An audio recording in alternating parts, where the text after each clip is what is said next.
विरोध प्रदर्शन गरेका थिए।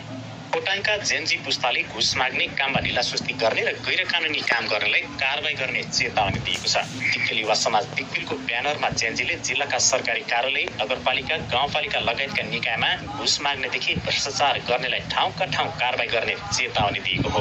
कुनै पनि सरकारी निकायमा भ्रष्टाचार र अनियमितता भए वा घुस मागे तत्काल जानकारी दिन जेनजीले आग्रह गरेको छ।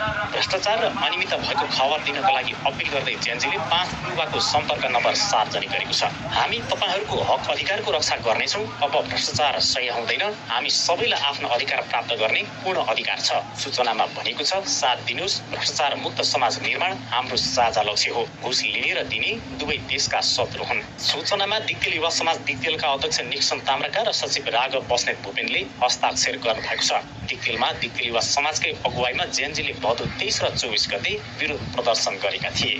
खोटाङका जेनजी पुस्ताले घुस माग्ने काममा ढिलासुस्ती गर्ने र गैर कानुनी काम गर्नेलाई कारबाही गर्ने चेतावनी दिएको छ। दिक्तेल युवा समाज दिक्तेलको ब्यानरमा जेनजीले जिल्लाका सरकारी कार्यालय, नगरपालिका, गाउँपालिका लगायतका निकायमा घुस माग्नेदेखि भ्रष्टाचार